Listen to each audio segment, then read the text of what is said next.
All right, everyone, we should be live. Let's make sure that's actually the case. Over on Rumble, of course, chat is moving. I see people piling in.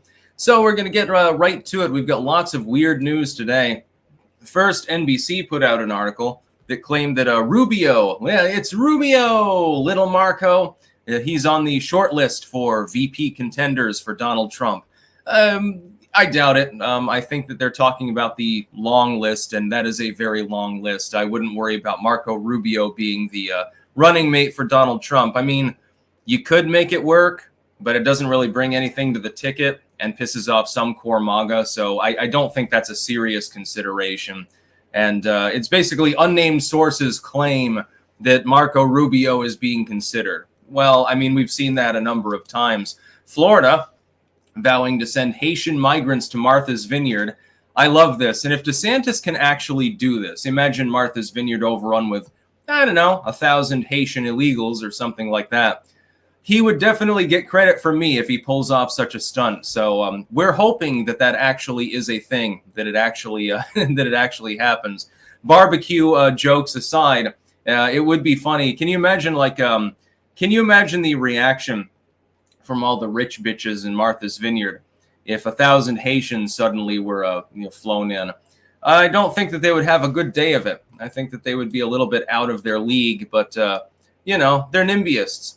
Ben & Jerry's is getting booted from Unilever or Unilever. I've heard it pronounced both ways, and it doesn't really matter. Lever, you know what I'm talking about. Nobody gives a shit. We've got Ron Paul's bit with Tucker Carlson. I believe in the Black Swan, talking about the JFK assassination and also going forward the political possibilities of that sort of intrigue in the future. We've got Otzi the Iceman again, who they tried to declare to be swarthy and North African or something, and really it was like he's in the Tyrolean region or something like that. And they did a tattoo test. Now, they were wondering how are Otzi's tattoos actually made? And it looks like they've probably figured out exactly how they were made. This is fascinating, by the way. This is just anthropological news. And then life's building blocks are surprisingly stable in Venus-like conditions. So maybe life on Mars is not a thing, but there could be life on Venus, or at least the building blocks thereof. Yes, no to Rubio. Rubio's VP, fuck no. Yes, I agree with you. I would not want Rubio to be the running mate for Donald Trump. It wouldn't cause me not to vote for Trump, but it wouldn't necessarily, it doesn't add anything to the ticket, so to speak. And I don't think that it'll happen. We'll give multiple reasons why. Seven Turson sent $5. No chat, thank you. Andrew Seberg. Greetings from Nebraska, Sticks. You said you like V8 in your last stream. In the Midwest, lots of people drink red beer. A Pilsner or lager mixed with V8. That sounds ghastly. No, thank you. Tomato does not go with alcohol. BW Sticks. I can't figure out how to become a monthly supporter on Rumble. Neither can I, actually, to tell the truth. So I don't know. I can't help you with that one. Yeah, so we've got a lot of news to talk about. It's going to be some crazy shit, especially the Rubio story. And if Ron DeSantis does send, boatloads of Haitian migrants, so-called, to Martha's Vineyard, that's going to be funny. That we'll have to fucking live stream that. I need somebody who lives in Martha's Vineyard who's not a NIMBYist to get me as much footage as possible if that happens. They'll probably do it in the dead of night in order to overwhelm the island there. And if that happens, I'm going to need a clanker from Martha's Vineyard or a surrounding area that's willing to go into the fray and get some footage of the NIMBYists complaining. Oh my God! Well, our charity has limits. Yeah, my seventh bedroom has a bunch of storage stuff in it. I can't lend it out to a dozen Haitians. I'm not capable of doing that right now. I've got to rent this shit, and make some fucking money. I believe in socialism applied to other people. First, though, we will shout out our merch sponsors. Yes, indeed. We have pumpkinfirecrafts.us, where you can get belt chains, keychains. You can get amulets, my favorite again. We're calling them amulets. Okay, you can call it a necklace. This ain't a necklace if it's got the Ouroboros logo on it. And much, much more from them, pumpkinfirecrafts.us. We've got BiltongUSA.com. Use code STICKS for free shipping, by the way. You can get delicious meat, which actually, I got to crack open the next bag of the Angus, I think, today. I can't work outside, but, you know, I want to eat it anyway. It is delicious. The Angus has nutmeg in it. Trust me, it just sort of works. The Carbonaci is, I don't know, my favorite or second favorite, maybe compared with the bison. We got Sticks mugs, tumblers, and shirts there as well. wickedneedleembroidery.bigcartel.com, where you can get hats such as this, by the way. Right now, now I'm double cool, you know. We've got heritageheirloomseedcompany.com. By the way, when you buy a seed bucket, you are entered in for their contest in March, and you could win a big prize, which is a Bath and Body Works sort of collection. They've also got soaps available. I will vouch for them. They are the best soaps that I've used. I'm not saying that because they're a sponsor. I'm saying that because I've actually fucking used it.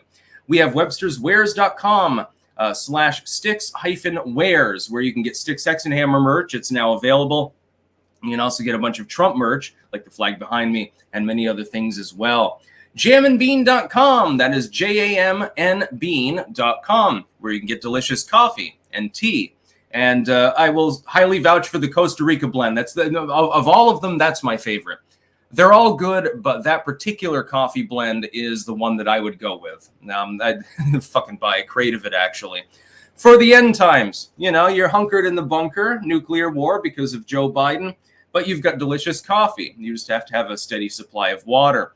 And mtpew.com, of course, where you can get ammunition. You can get various ammo from them, 9mm, etc., etc. And it's some good shit. I'll be probably doing a video where I fire some of that off. So yeah, those are our merch partners. Now we'll get into the news in a moment. Deus Flex, I want Trump to win, but don't outrule the ability of influential neocons to whisper to his ear about VP picks. After all, one of his big soft spots is his support for Israel.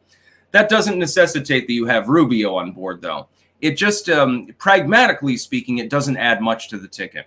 If you're going to go with a neocon, it probably wouldn't be Rubio. You could do worse, but you could do a hell of a lot better. I still stick to my belief that it'll either be a charismatic female, so like a Tulsi Gabbard, a Carrie Lake, or a non-charismatic, unassuming male, because that's just his boardroom mentality. Christian Workman, Sticks, Sega Genesis or Super Nintendo, and why? I never had a Sega system. I liked Super Nintendo, though, so I'd say Super Nintendo just by default. You know, Super Mario Brothers and shit like that. Tierson, Sticks, I am a corrections officer from Montana. I work nights and never catch you live. Just wanted to say thanks. Also, MTPU sells their range ammo at my local gun store. Do recommend. There, you've got an extra shout out for MTPU.com. Thank you. Mega Sea Monkey. Just watch Ben Shapiro versus Destiny on the Lex Friedman podcast. Destiny seemed okay until his TDS started showing. Yeah, two morons yelling at each other. I'm sure that it was very clarifying. I'm sure that it was highly intelligent. RGB917. Hi, Kyle, bitch-ass hoe. BW, you got to monetize your BitChute. Yes, I am on PayShoot. I don't know about monetizing the actual videos and how I think I should probably contact Ray about that. You got to understand that BitChute is trying to bootstrap a bunch of new features onto an older design right now as they go through a transitory period. So some things are a little bit up in the air. So give them a little time. Webster's Wares. Good morning, clankers from Endicott, Washington. Deep behind enemy lines. Free shipping using code STICKS at checkout at www.websterswares.com. Trump 2024 and Sticks merch now available. Wasted Bonehead. Good morning from the grave. I'm feeling dead inside today. And outside. And offsides. Depending on whether you play football. Gabagool, expect Macron to start World War III over Ukraine or bluster? It's just a bunch of fucking bluster. The French aren't going to do anything. Much as they would like to do another winter invasion of Moscow or something like that, I don't think that that's going to happen. Anyways, we'll get right into the news. NBC putting out an article saying that Marco Rubio is actually a potential running mate for Donald Trump. Firstly, this is clandestine. Reporting here. I archived it, but yeah, I didn't need to, but just in case. Firstly, this is like the 20th person the media have claimed is Trump's frontrunner for VP. These people have absolutely no idea. Secondly, Rubio is a rat. People forget Rubio is the one who asked Victoria Nuland the infamous question about the biolabs in Ukraine that caused quite a stir. He was not trying to grill her. He was trying to give her a softball to claim the Russians for any biological activity that comes out of that part of the world. Then 2 days later, he tried to clean up the mess that he made in another hearing with DNI Avril Haines and CIA Director William Burns. He asked them to clarify about the U.S.-funded biolabs in Ukraine, which do exist, stating that the fact checkers lied about the existence of these labs, and he is concerned about people in the information space latching on to the subject, meaning me and others who were vocal about the labs and the media cover-up. I don't really care about that. I'm just going to look at political analysis here. Rubio would not be a top-tier choice. He would be in the acceptable range, as in, okay, he's on the youngish side by congressional standards. He's reasonably well-spoken, unless he's talking to Chris Christie, of course. And certainly, I mean, there are worse possible choices. I mean, you could choose John Cornyn or something. Here's the problem. The NBC article that claims, well, people close to the situation say that Marco Rubio is being considered for VP. Well, yeah, of course he is. Literally any Republican or right-leaning individual with any name recognition at all is on the long list of potential VPs. This list includes influencers, people in Congress, governors. It includes pretty much everything under the sun. So everything from Ben Carson to Tucker Carlson is on that list. The short list is different. I don't believe that Donald Trump is seriously considering Marco Rubio. In fact, I have a feeling that this article was made for the same reason that they made the articles astroturfing the idea of Nikki Haley being on the short list in order to try to alienate core MAGA to prevent them from voting for Donald Trump in the primaries. In the end, it'll be either a charismatic female or a relatively unassuming male. So on the one hand, you've got Tulsi. This is the top tier as far as we know, and Trump has confirmed these people are all considered. You've got Tulsi Gabbard, I think, which would be the best choice. You've got Kristi Noem, the most likely choice, in my opinion. You've got Carrie Lake, you've got Elise Stefanik, etc. on down the line. On the other side, you have Larry Elder, you have Tim Scott. I don't think they're great choices, but again, would be acceptable. The problem is that some of the more talented people that could be a VP choice, like Ramaswamy or somebody like Tucker Carlson, Trump is not going to align with them personality-wise. He's got that boardroom mentality where he wants to be the big dude in the room. And so he doesn't want somebody who's well-spoken, charismatic, and has a dick near him. He did this with Christie. Christie is well-spoken. Look at what he did to Rubio, ironically enough, in the context of this story, at the debate in 2016. He fucking destroyed him.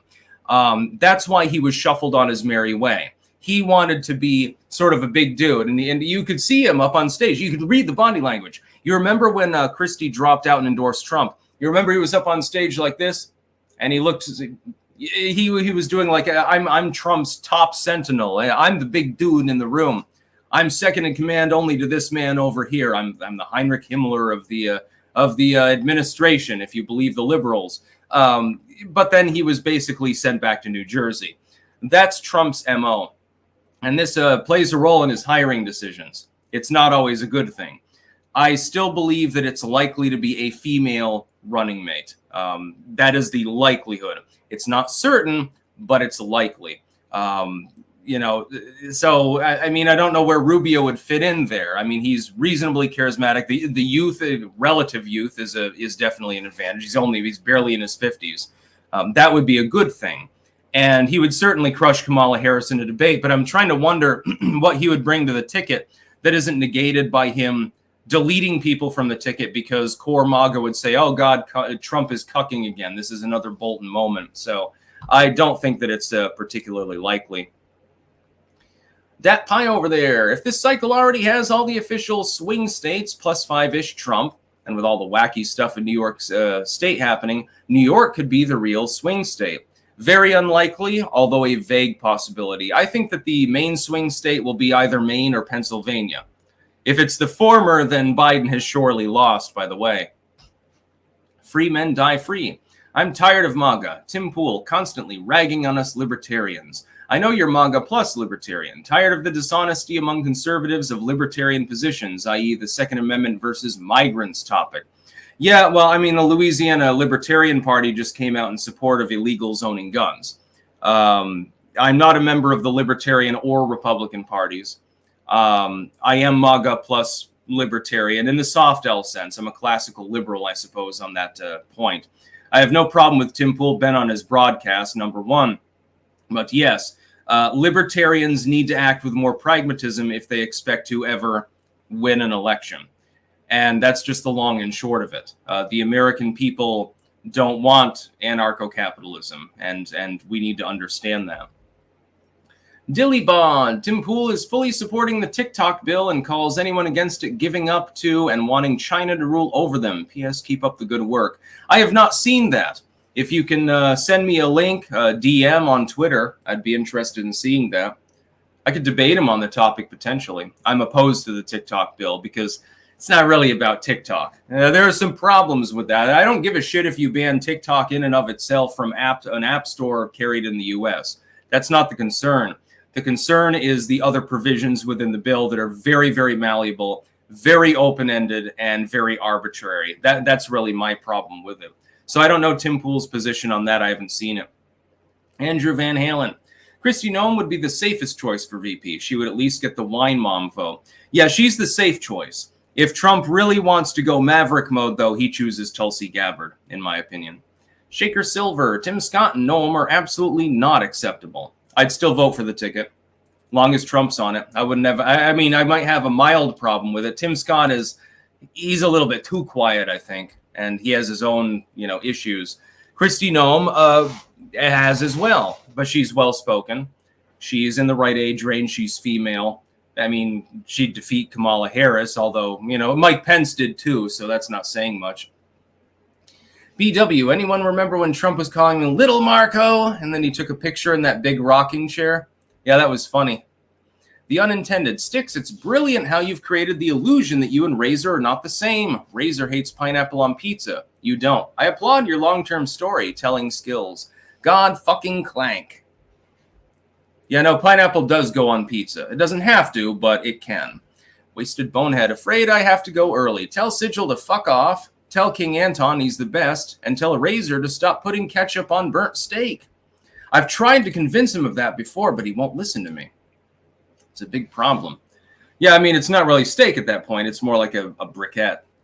Now, we've got really, really funny news here. Again, these archived links are in the description. According to the Daily Mail, Florida vows to send Haitian migrants to Martha's Vineyard and deploys more soldiers to barricade the coastline while gangs roam Port-au-Prince, hunting the wealthy and looting mansions as the bloodshed continues. Yes, Haiti is non-functioning at this point. Barbecue is the de facto leader of the fucking country, and he'll probably do a better job than their outgoing prime minister that's currently in exile in Puerto Rico, which is the funniest part. Yes, this gang member who, he didn't actually, but who was rumored to have cannibalized people, is probably the sanest man in the country. I'd say hi to Barbecue. I'd rather meet with him than the fucking outgoing prime minister, actually.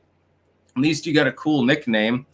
You seem mildly concerned with the plight of the people of Haiti, which is something that you haven't seen in a while, as the Clinton Foundation and the Red Cross pillage the countryside. It's funny because the Clinton Foundation was already pillaging, and yet they're worried about gangs pillaging, people's mansions and stuff. Well, it's the same shit, different asshole.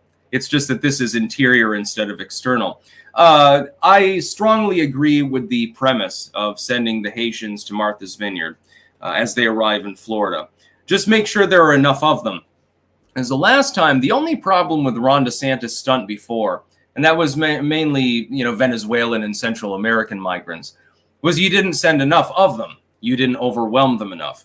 Instead of sending, 80 people or something like that, send 8,000 of them, because you're probably going to get them. Those Haitians will be rowing in on their boats.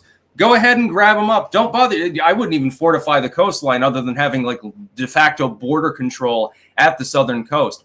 I would say, okay, you can come in. You're not going to be able to stay here, voluntarily. We'll give you a little bit of money. We'll put you on a plane. You can go here to look at all of these houses, these big, beautiful houses up in Martha's Vineyard. Show them pictures of them. Look at this. This is the sort of life you can have here in the United States. You can't really get it here because it's too expensive. So, you should go up there to Martha's Vineyard where it's cheap and get them aboard a plane and then plane them in hour after hour after hour after hour. Boat them in. Bus them in. Well, you can't take a bus to an island, but you can get them to the port and then put them on a ferry or something. And then overrun Martha's Vineyard, literally overrun its population with thousands and thousands of illegal aliens who don't look anything like the people that tend to live on Martha's Vineyard with their $6-7 million homes that they rent out for $50,000 a month and shit like that. Have you seen the Zillow pricings for Martha's Vineyard in even the impoverished areas of the island? Oh, yeah, you can buy a house there. They'll accept you if you got $2-3 million or something like that. That'll buy you a 2-bedroom, basically. It's one of the most expensive possible places you can find. And these people, when they were overrun by 70, 80 people long ago, last year, they flipped shit. And there were videos of them like debating in the streets. Oh, my God, what are we going to do? I can't take anyone in.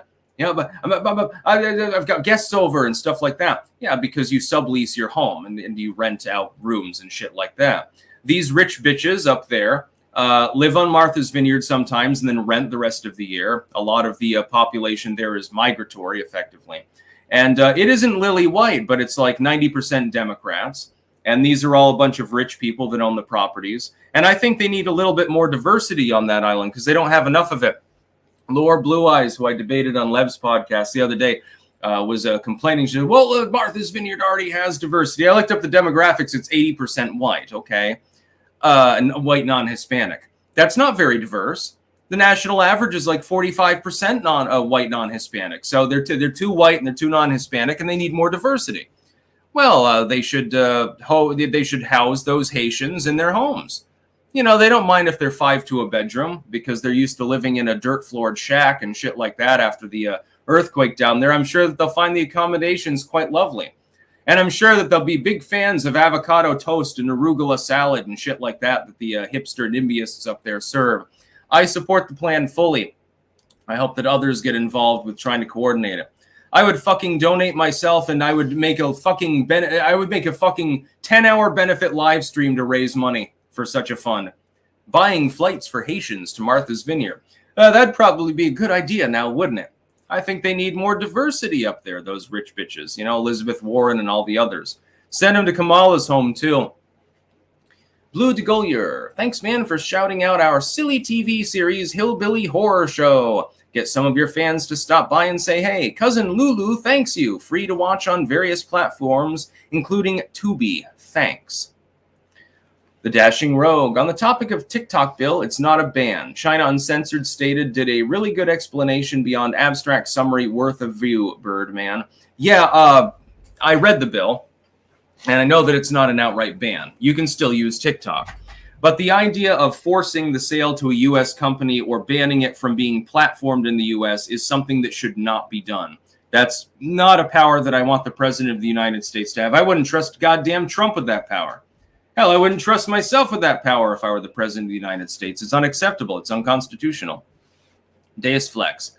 Part of me wants to believe that barbecue reputation is theatrics. After all, Blackbeard was known to spread similar tales about himself to incite fear. Yeah, and he also lit the tips of his beard braids on fire in order to add to the frighteningness of his appearance. Mark Frigola. Is an illegal immigrant Holocaust inevitable? No. Mike L. Hello, Tara. What's your plan for the day of the rake? I know what you're referring to, but I'm not able to say that on a YouTube live stream. My plan is I'm going to continue doing whatever the fuck that I want to do, and everyone else can fuck themselves if they have a problem with it. Let's see. Sigilstone. Damn, Bonebag escaped from the Brat crypt. I locked him in along with the world's dustiest old fart. BW, I think Tulsi switched over because she couldn't out Bernie and she's a grifter. No, I think she has had a change of heart. I'm pretty good at reading body language and linguistic intonation. I think that she has understood that the things that, think about it. You fight for the Democratic Party for a while. Consider yourself a liberal, fight for all their things. And then you say one thing they disagree with and they tell you to fuck off, basically. So you decide to fuck off. Well, you may abandon other positions that you had held for some time as well. I did. I was a liberal. I was an Obama voter in 2008. Look at me now. Sigil Stone, if the Haitian gangs loot everything, then what will be left for the poor Clintons? Won't someone think of the swamp pirates? Yeah, they'll be impoverished again. And did anyone check to see if the UN guy with the long-ass neck is safe? What about the toothless hose beast? I do hope you watched that Haiti video I linked you. Yeah, I saw that. I don't know what's going to happen to these poor people. But Haiti's been completely upended. I mean, I would give more updates on Haiti, but it's basically situation normal, all fucked up. There is no law or order there. The government doesn't exist anymore. There's a military, badly coordinated and incapable of dealing with the situation. Liz's big black bull. Tarl, get this broke-ass Benz me and Liz's driveway. Yeah, no, it's actually a nice car. It rides like a fucking cloud. Wild Child, send the migrants to Rehoboth Beach. Lol. Yeah, you could send some of them too. Next news story. Problem child Ben & Jerry's getting boot from parent after years of political controversy. Yes, Unilever, or Unilever, depends on what accent you have, is booting Ben & Jerry. And it's going to be spinning off and I guess sold to some other parent firm. I would like to point something out. When people talk about Ben & Jerry's as being a Vermont company, it's not really a Vermont company. Ben & Jerry sold Ben & Jerry's, the ice cream firm, long ago. Since then, it's been completely separate from their own ice cream operations. And I don't know, I think you can get actual Ben & Jerry's, like from the original founders, their own ice cream. I think you can only really get it in Vermont and I think New Hampshire and like the Catskills, northern New York. And that's basically it. It's like a regional brand. They sold their original brand. And Ben & Jerry's, some of it continues to be produced in Vermont, but it's not really a Vermont company. It's owned by this parent firm, this giant conglomerate. Now, I would like to point one thing out. They are also divesting themselves in other similar brands. They announced that it's spinning off the ice cream business, including major names like Ben & Jerry's. It's one of them. Breyers, Magnum, Popsicle, and Klondike after more than a century. By the way, that is a goddamn huge plethora of huge-ass companies. What would you do for a Klondike bar? Well, back in the day, pretty much anything. Those were fucking delicious. I don't eat sweets anymore, but yeah, the chocolate was perfect. Just the right consistency. And the commercials were hilarious. I've had Magnum before. Not as much of a fan. That's all over the place in the Netherlands, by the way. Breyers, I was never really a fan of, and I never really ate popsicles very much. Ben & Jerry's I liked back in the day. I went to fucking UVM, so it's kind of ubiquitous there if you're in Burlington. It's basically diabetes that's, frozen and comes in a variety of flavors. But, when you're younger, you can get away with it. I don't really eat sweets anymore because I lost my taste for them. The only sweet thing that I really eat on the reg is ketchup. Yeah, and people tell me that that's a terrible idea. It's full of corn syrup sticks. And I'm like, okay, I don't eat ice cream. I don't eat cookies. I don't eat brownies. I don't eat chocolate. I don't eat candy. I think I can get away with a little bit of ketchup on the foods that I like it on. I think that I'll probably be fine and escape the diabetes buzz. But so part of this is not due to Ben & Jerry's craptivism, not due to their far left DEI bullshit. But if you go further in this article, link in the description, you'll find out effectively under their original contract, Ben & Jerry's could act with impunity with regards to political messaging, which is something that Unilever typically doesn't do. And so there's a reason why they would take such a lucrative brand, like I believe more lucrative than like Breyers or something like that. There's a reason that they would liquidate it and sell it off. It's because it's become political dead weight. So there are two tales to tell here. Number one, they got pissed at Ben & Jerry's constantly doing the woke DEI bullshit thing and making their parent company look bad and fucking with their stock. Number two, they're liquidating a shit ton of ice cream companies because apparently they're just not interested in ice cream anymore and they're trying to streamline their operations, which makes sense. In the Bidenomic economy, sometimes you have to let something go. By the way, funny story. One of the first things that I saw when I was in the Netherlands the first time, when we were in Sloterdijk, that's a place, it's west of Amsterdam. It's a nice area. It's very gentrified. It used to be like a little sort of half-fallow villagey area. Now it's been fully developed and there's crazy shit everywhere. I mean, It's a monstrosity of brutalism on one sense. It's basically, imagine that a modern artist / slam poet decided to design a neighborhood. That's basically Slaughterdyke. Good food, though, I will admit. That pizza place, I can't remember the name of, had the second best pizza I've ever had. And now that Leonardo's isn't quite as good as it was before, it's probably the best pizza that I've ever had in my life. Can't remember the name of it. I'll try to dig it out. But one of the first things when we were going to go on the bus to get to the tram, and I've got a picture of this, actually. Liz was standing next to the little thing, you know, with the covering, the bus stop, basically. And it had a Ben & Jerry's ad. And I thought it was hilarious. Now, Ben & Jerry's is no longer just a little Vermont company, the factory that produces, you know, homemade ice cream with hippie flavors. No, that's not real. It's just a big corporation now. That pie over there. I'm concerned long term that the Dominicans will have enough in 5 to 10 years to annex Haiti and ethnically cleanse the region unless Daddy Barbecue can save it. That could happen. I don't know. I think that a lot of the Haitians would rather be under the rule of the Dominican Republic, so it wouldn't really matter. Mungie, Sticks, I have to correct you for the sake of the black pillars. Trump didn't get honked by 200,000 in 2020. It's actually much better than that. It was less than 60,000. Get out and vote. Agreed. Merrick Vespa CH, thanks for letting me promote last week. I don't got much, but please accept this tip. Thank you very much. Senor Faces, you could hire Haitians for your Fumo plush factory. No thanks. There will never be Fumo plushes of Sticks, Hex, and Hammer. It will never exist. Sigil Stone, Jesus, how out of control was Ben & Jerry's that Unilever? Fucking Unilever is cutting them loose. Megacorps don't reduce dross unless something is really fucked up. As I explained, though, they were basically cutting out the whole ice cream industry. But I have a feeling that they would have held on to Ben & Jerry's due to its huge profitability if they hadn't been so fucking forward with politics. Because that is a very major brand. Like, the only other one there that I really saw in the Netherlands was Magnum. And I never saw, they don't really have popsicles. They have their own local, like, basically rip-off popsicles. And I didn't ever see a Klondike bar or something like that. And there's definitely no Breyers, so. That is a big business, Ben & Jerry's, selling diabetes to billions of people around the world. You remember when they closed down all their shops in Gaza, actually in Palestine, in order to protest Israeli occupation. They got hammered for that one. Unilever just rolled its eyes and said, okay, we can stomach this one, but apparently they finally had enough. Next news story. Ron Paul went on Tucker Carlson's show, and he was talking about the JFK assassination and said that he was worried that something similar might happen, and then he believes in black swan events. I happen to unfortunately agree with him. I don't want to blackpill anyone, and let me qualify this. Trump has his own private security, right? That's overlapped with the Secret Service. He can afford his own private guards.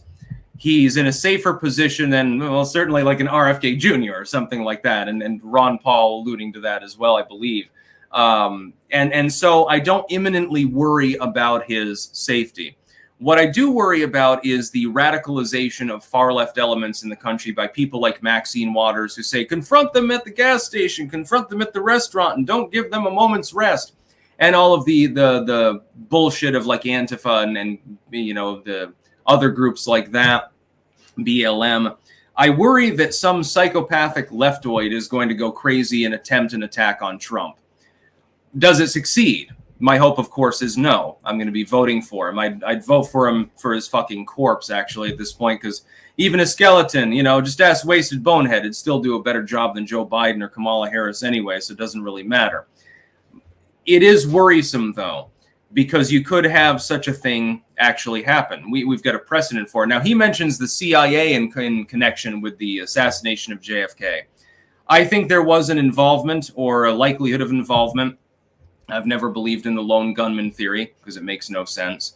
And when Oswald says, hey, I'm just a patsy, and then immediately gets shot, you know, there could have been a little bit of an inside job. Considering the fact that JFK's family actually was friendly with the mob, I don't think that necessarily there was just some random mobster that popped off and killed him. I think maybe he was radicalized by the communists. And then there was a cover-up because somebody else was probably involved too. And it was a conspiracy, and the Soviets were in on it. Well, that would cause World War III now, wouldn't it? If the U.S. public knew that the Soviets successfully assassinated the President of the United States in coordination with certain deep state elements and disaffected mafiosos, they would have gone completely apeshit. There would have been riots and shit like that. Ron Paul is probably right. You're not going to get much closure about that. By the way, there was a report not long ago, it was a couple of weeks, that Trump supposedly, when queried about the JFK assassination files, he's like, well, if you knew what I knew, you wouldn't release them either. Well, that's ominous now, isn't it? Yeah. Blue de Gaulier. Is it plausible the Chinese are strategically buying up land to build underground bases and activate their thousands of military-aged men who crossed? No, that's not the goal. The real goal is economic in nature. It's to gobble up more wealth for the homeland, basically. And the Chinese government gives it its blessing. As long as they give 10% to the big guy, which in their case is Xi Jinping, they don't have a problem with it. Go to the land of the free, make lots of money, and send some of it back here. We'll continue to parasitize the U.S. economy. Granite State Man, been at one of the Vermont Ben & Jerry's factories. Fun time. Yeah, I have too, but you've got to realize that most of it's not actually manufactured in Vermont anymore. That's for the tourists. Andrew Van Halen, is Trump really as broke as they say? No, he's got billions of dollars. It's just they're not liquid assets. It takes time to sell a skyscraper.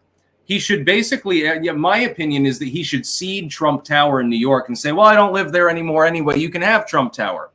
And then he should make an address to the public. He should put it on Twitter, by the way, and say, but I want you to turn it into a migrant shelter. I want migrants to live there and the homeless and for you to have an addiction treatment facility. Put it right in the center of goddamn Manhattan where all the NIMBYs live. Oh boy, would that piss them off. They'd be begging the city government not to do that. It would expose them all as the frauds and hypocrites they are.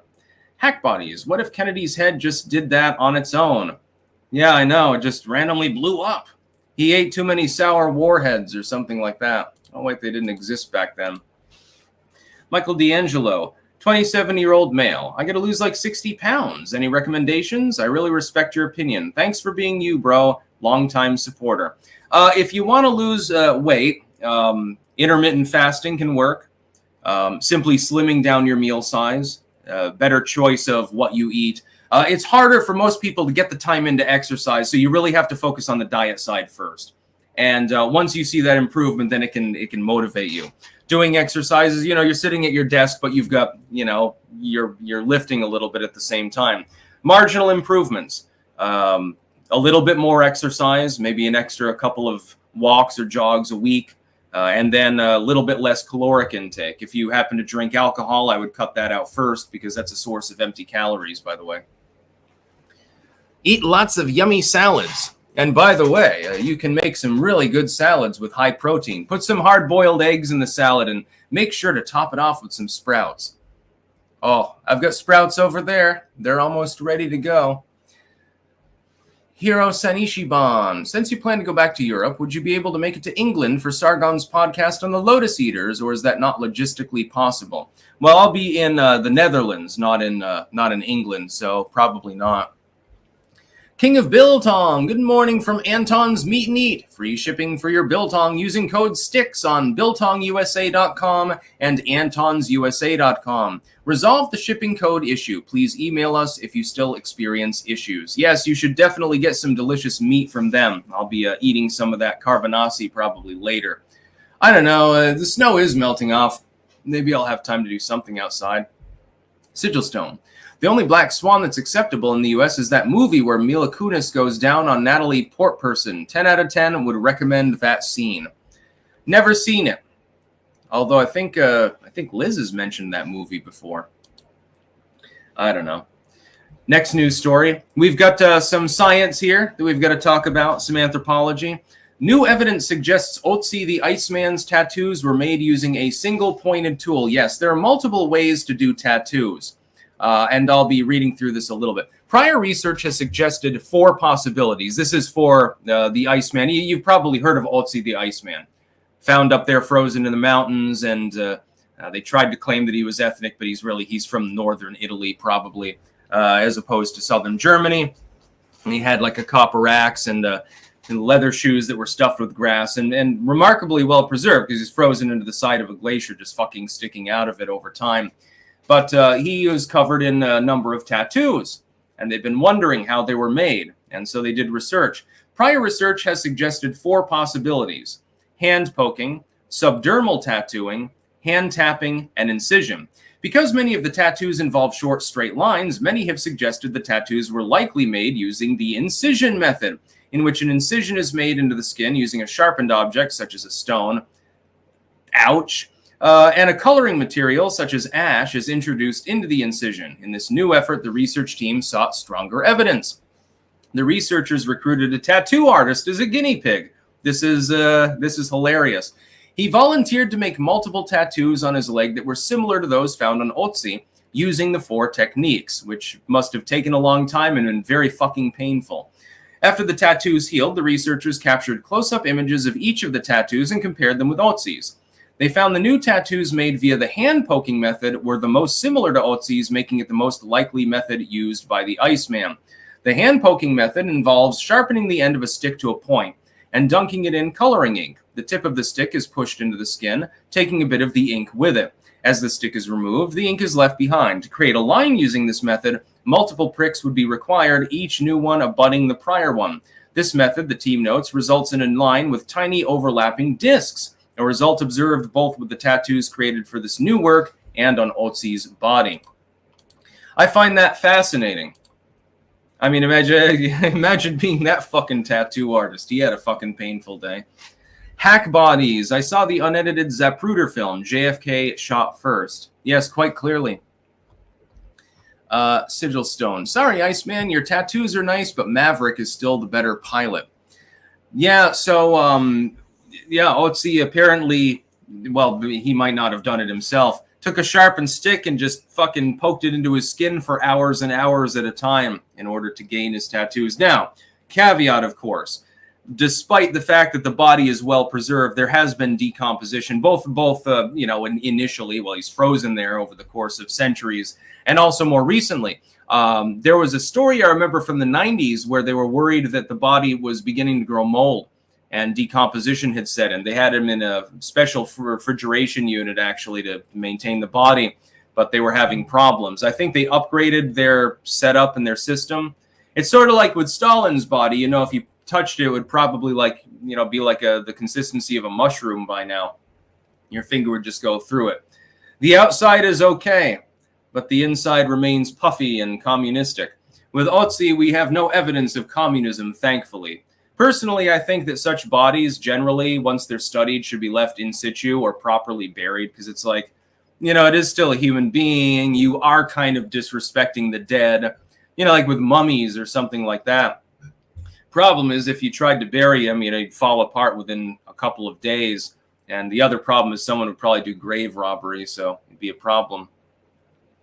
But yeah, the body was beginning to decompose back in the 90s. I read that in a book about science, actually, at the time. It was a book on weird science, actually. I think it might have even been called that. And the Iceman was one of them. Thought it was fascinating as a kid. I'm wondering, would that meat still be edible? Probably be like paper by now. One time we had some pork frozen in the freezer downstairs that we used to have. You freeze like sauces and shit like that. But way in the back, when I cleaned it out, there was years-old pork that was in there. And it turned to cardboard. It had the consistency of styrofoam. It had been completely freeze-dried to oblivion. And you could, literally crumble it in your fingers. And I'm like, I don't think that that's edible anymore. Maybe, but not something I'm interested in. Siddlestone. So they're entirely focused on Otzi having tattoos, but not on how he knew about tattoos or where the knowledge came from. Speaks to much greater civilizational capacity than previously considered. Well, I believe this was Copper Age, so by then tattoos would have been something. Probably how it developed, and somebody got a slash wound or something with dirt in it. And then they realized that the wound never went away, and they said, that's interesting. Wonder if I can put a petroglyph on my kneecap. And then the rest was history, and it just sort of spread from there. Imagine that's how tattooing began. 2 tribes went to war, and one of them lost and one of them won. And they were rolling around in the ashes, and the little copper implement got into the cinders, and then he smashed some dude in the face, and then he was left with a permanent scar. But then he's like, wow, it's sort of like a memory of that battle in which we prevailed. That's pretty fucking cool. Yeah, I think this could be a thing. And then thus the first tattoo artist was developed. Yeah, I see that there's some bullshit spam over there. For the love of God. Mute user forever. Bye. Yeah. Sorry about that. There is spam on both platforms sometime. I do the best that I can, but I can't always pay attention to everything in chat. Again, I don't know. And then the final news story, also in science. And by the way, please send no more super chats. I'll go through this and then I'll go offline because it looks like it's just going to thaw out enough for me to stack those bricks outside while eating carbonaci. And that's basically my life goal for the day. Life's building blocks are surprisingly stable in Venus-like conditions, according to a study. Oh, corroboration of the non-existence of the Goldilocks zone sort of phenomenon where we assume that a planet needs to have a shit ton of water and a stable atmosphere like ours in order to support life.